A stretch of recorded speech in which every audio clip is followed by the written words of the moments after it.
मंच पर विराजमान परम आराध्य पूज्यवर श्री साहेब जी, मुद मंगलमय पूजनीय संत समाज, उपस्थित सम्माननीय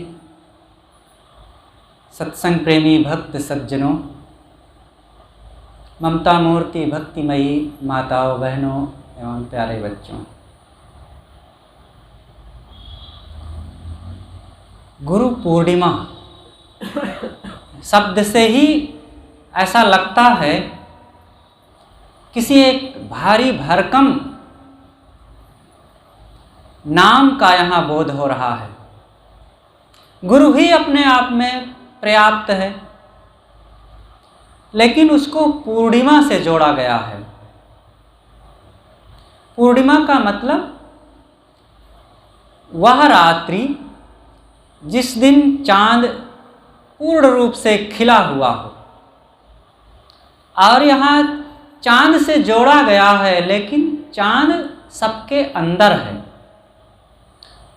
चांद का मतलब मन, जिसका मन पूरी तरह से खिला हुआ हो वही गुरु हो गया है। गुरु अपने आप में श्रेष्ठ होते हैं, लेकिन उनकी श्रेष्ठता है उनके मन का पूर्ण स्ववश होना, पूर्ण खिला हुआ होना, पूर्ण आत्मस्थित होना। गुरु पूर्णिमा ये परमार्थ पथिकों के लिए बहुत ही महत्वपूर्ण त्यौहार है। सद्गुरु की महिमा अनंत, अनंत किया उपकार, लोचन अनंत उघारिया, अनंत दिखावन हार। साधक के जीवन में सद्गुरु का उपकार अपार होता है। उनका क्या उपकार है, गिनाया नहीं जा सकता, इतना उपकार है। आज हम लोग जो यहाँ पर साफ पाक बैठे हुए हैं, ये किसी सद्गुरु की ही देन है।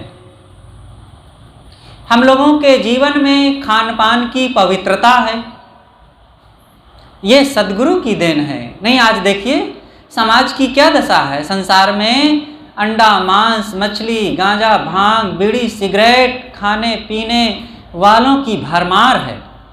उनके पास सब कुछ है, वे पढ़े लिखे लोग हैं, बड़े बुद्धिमान हैं, धन है, घर है, परिवार है, लेकिन उनके जीवन की जो करनी है कितनी विषम है, कितनी विपरीत है। और हम लोगों का जीवन, आप सबका जीवन कितना साफ शुद्ध है। अपनी गरिमा के भी महत्व को समझें। अपने जीवन के सौभाग्य को हम याद नहीं करते हैं, और ये सारा सौभाग्य देने वाले सद्गुरु की ही कृपा से ये हुआ है, उन्हीं की देन है। हम लोगों के जीवन में सारे अंधविश्वासों का अंत हो गया। संसार से अपनी तुलना कुछ कर लेना चाहिए। कितना भटकाव है बाहर, जिन भटकाओं से कोई मतलब नहीं, कोई लाभ नहीं, फिर भी उसके लिए कितना समस्याएं, कितनी भाग दौड़, कितने हर्जे और खर्चे, कितनी मानसिक व्यथा सही जाती है, और हम सब लोग उससे अपने आप बचे हुए हैं। अगर सच्चे ढंग से किसी सद्गुरु का सेवन किया है आपने, तो सद्गुरु सारी मनोव्यथा को, मनोव्याधि को हर लेते हैं। सद्गुरु कबीर ने ऐसे ही नहीं कह दिया है, जाको सद्गुरु ना मिला व्याकुल दहु दिस धाय, आँख न सूझे बावरा घर जरे घूर बुताए। सद्गुरु और संत अलग अलग नहीं हैं। जैसे अभी पूर्व प्रवक्ता ने ही कहा कि जो किसी के लिए सद्गुरु हैं, तो वही सद्गुरु किसी के लिए संत हैं। जो किसी के लिए संत हैं, वही किसी के सद्गुरु भी हैं। तो संत और सद्गुरु एक हैं, दोनों में एक ही योग्यता होती है और दोनों का उतना ही महत्व है। लेकिन हमारी जो जिम्मेदारी है हमारे सद्गुरु के लिए है। हम उन सद्गुरु से विनयावनत होकर के, उनकी शरणागत होकर के उनसे शिक्षा दीक्षा लें, उनकी सेवा उपासना करें और जो संत मिलें उनके प्रति भी वर्तमान के कर्तव्य निभावें। लेकिन पूर्ण रूप से श्रद्धा, समर्पण, कल्याण की जो लेने देने की जिम्मेदारी है वो गुरु और शिष्य की होती है। और ये परंपरा कोई अभी नई की नहीं है, सदा सदा से रही है। गुरु और शिष्य की परंपरा चेतने और चेताने की, जागने और जगाने की, सुनने और सुनाने की जो ज्ञान की जो परंपरा है ये इसी ढंग से चलती है। वर्तमान में भी इस परंपरा को और आगे बढ़ाते चलना चाहिए। गृहस्थ हो या विरक्त, सबको सद्गुरु की आवश्यकता है। ये दो तरीके हैं परमार्थ पथ पर चलने के लिए। कुछ लोग होते हैं जो घर परिवार गृहस्थी जीवन में जी करके ये काम करते हैं और कुछ लोग इससे भी ऊपर उठ करके अपने जहाँ पर जन्मे हैं और जहाँ उनका घर परिवार है उन सब को छोड़ करके पूरी तरह से आत्मकल्याण की भावना रख करके किसी बोध वैराग्य साधना संपन्न वो सद्गुरु की शरण में ही चले गए और वहाँ जा कर के भी वे वही काम करते हैं। वो और पूरी तरह से अपने आप को लगा दिए हैं, उनका और कोई काम ही नहीं रह गया है। जो संत हो करके, साधु हो करके भी ये काम नहीं करते और तमाम बाह्य आडंबरों में, चमक दमक में और मठ मंदिर मकान दीवार चमकाने में और बाहर केवल देश दुनिया को देखने सुनने और घूमने में ही समय बिता रहे हैं। मन इंद्रियों को जिसने स्वश नहीं किया, इच्छाओं कामनाओं का जिसने त्याग नहीं किया, अपने आप को जिसने पहचाना नहीं, वह साधु कैसा और वो गुरु का सच्चा शिष्य कैसा। अब गुरु पूर्णिमा यही बताती है कि यही काम होना चाहिए। इसलिए कहा गया पूरा साहेब से ये सब विधि पूरा होए, ओछे से नेह लगाए के मूलहु आवे खोए। पूर्ण सद्गुरु, सद्गुरु अपने आप में पूर्ण होते ही हैं, उसमें पूर्ण लगाने की जरूरत नहीं है। लेकिन इसलिए लगा दिया जाता है क्योंकि सद्गुरु अपना नाम धरा करके कितने कच्चे गुरु भी लोगों के पास जा करके और उनसे वो गुरुआई करने लगते हैं। अब एक गुरु थे, अब वो इधर नेपाल की तराइयों में घूमते और लोगों से कहते कि आप हमसे दीक्षा ले लो और कुछ त्याग करने की ज़रूरत नहीं है, बस हमसे अगर आपने मंत्र ले लिया है, दीक्षा ले लिया है तो आपका कल्याण है। ना कुछ आपको त्याग करना है और ना कुछ अन्य काम करना है। अगर आप मांस शराब आदि खाते पीते हैं तो आपको हम शिव मंत्र दे देंगे, त्यागने की कोई ज़रूरत नहीं, आपका कल्याण हो जाएगा। अगर आप ये सब नहीं खाते पीते हैं तो राम मंत्र दे देंगे। मतलब जिंदगी में कुछ परिवर्तन की जरूरत ही नहीं है। उनका मंत्र ऐसा एटम बम है कि आपके जीवन के सारे पापों को भस्म कर देगा। ऐसे बने हुए गुरु लोग ये गुरु नहीं हैं, गोरू हैं ऐसे लोग। और ऐसे लोगों को दूर से ही त्याग देने के लिए सद्गुरु कबीर ने कहा है। गुरु का मतलब गुरु नाम धरा लिया तो कोई भी आकर के, बैल गाय घोड़े भी वो सब पूज्य थोड़े हो जाएंगे। गुरु एक बहुत ऊंचा पद है, बहुत ऊंची स्थिति है। वो बहुत दिनों के त्याग, तप, सेवा, स्वाध्याय, साधना, संयम का फल है। और जिसने किसी बोध वैराग्य संपन्न सद्गुरु की शरण में जाकर के उनकी सब प्रकार से उपासना, सेवा और आज्ञा पालन करते हुए अपने आप को पवित्र बनाया नहीं है और बस यूं ही वो गुरु बन करके अब घूमने लग गया, तो ऐसे लोगों से किसी का उद्धार नहीं होता। वे स्वयं अपना नुकसान करते हैं और बिगड़ी घड़ी बन करके दूसरों का भी नुकसान करते हैं।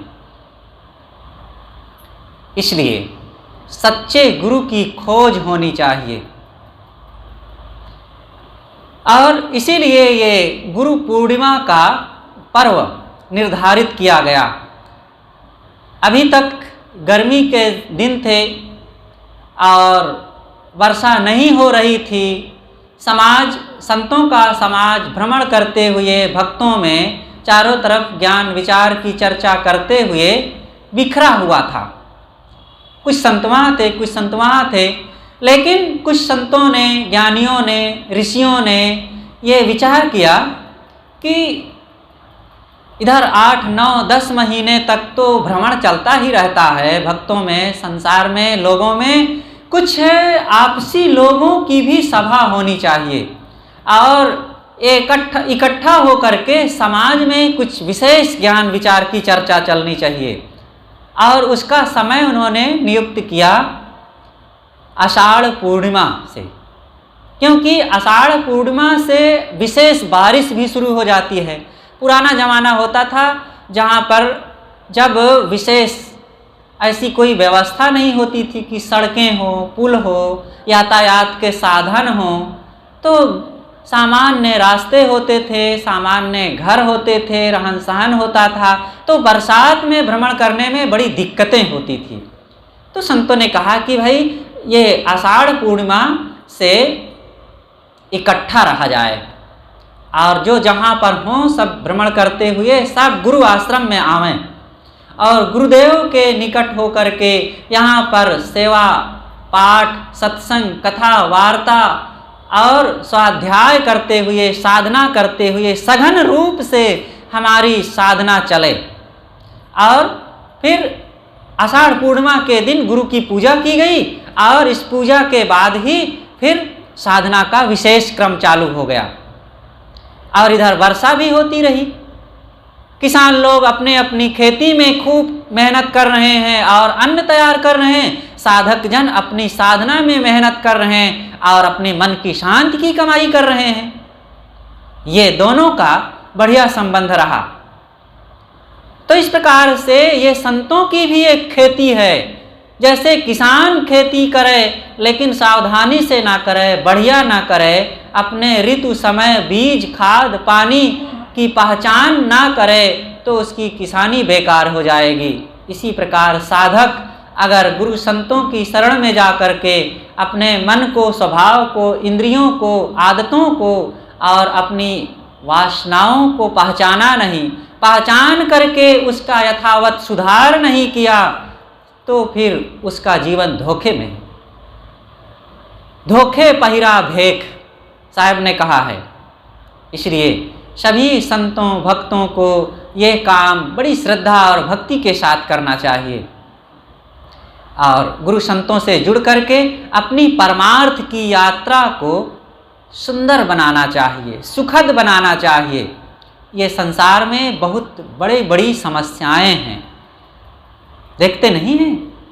आए दिन कुछ का कुछ हो जाता है, शरीर पर हो जाता है, घर परिवार पर हो जाता है, मन कुछ का कुछ सोच लेता है। जो एकदम साफ सुंदर जिसका जीवन होता, पवित्र जीवन, अगर वो सावधानी छोड़ा, सुसंग छोड़ा, सत्संग को छोड़ दिया, तो थोड़े में उसके मन में पाप कब आ जाते हैं पता नहीं चलता है।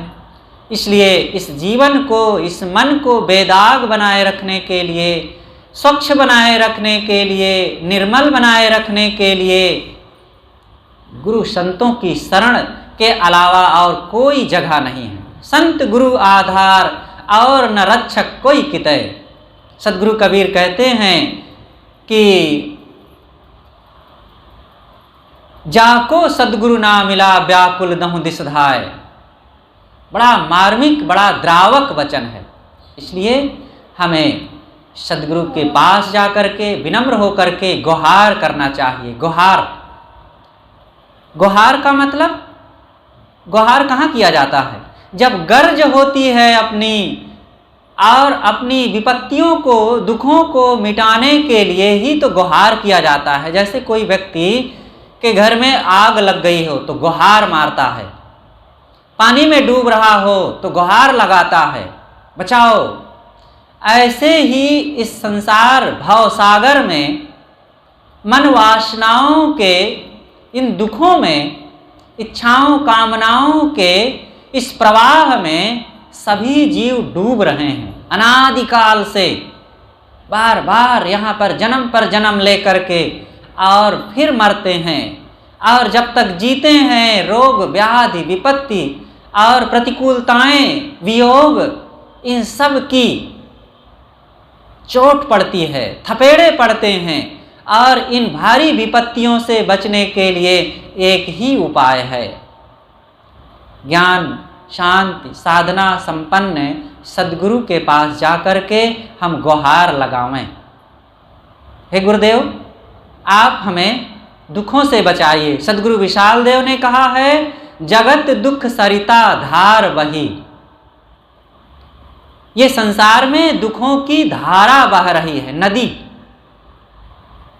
इसीलिए फिर उन्होंने यह भी कहा कि गुरु जानि अनाश्रय अनाथ मुझे। हे गुरुदेव, मैं आपकी शरण में आया हूँ, आप मुझे अनाथ और अनाश्रय समझ करके पूरी तरह से अब मेरा सुधार करें। और सदगुरु कबीर कहते हैं, गुरु कुम्हार शिष्य कुंभ है, गढ़ गढ़ काढ़े खोट, अंतर हाथ सहार दे, बाहर मारे चोट। कितना बढ़िया रूपक है, कितना बढ़िया उदाहरण है। और दूसरा उदाहरण भी वे कहते हैं, गुरु सिकली गर कीजिए मन ही मस्खला दे, शब्द छोलना छोल के चित्त दर्पण कर ले। दोनों का भाव एक ही है। एक में कहते हैं गुरु कुम्हार की तरह है। कुम्हार का क्या काम है? वो घड़ा बनाता है। और घड़ा बनाने का तरीका है कि घड़े को पहले वो पीटता है, लेकिन केवल पीटता नहीं है,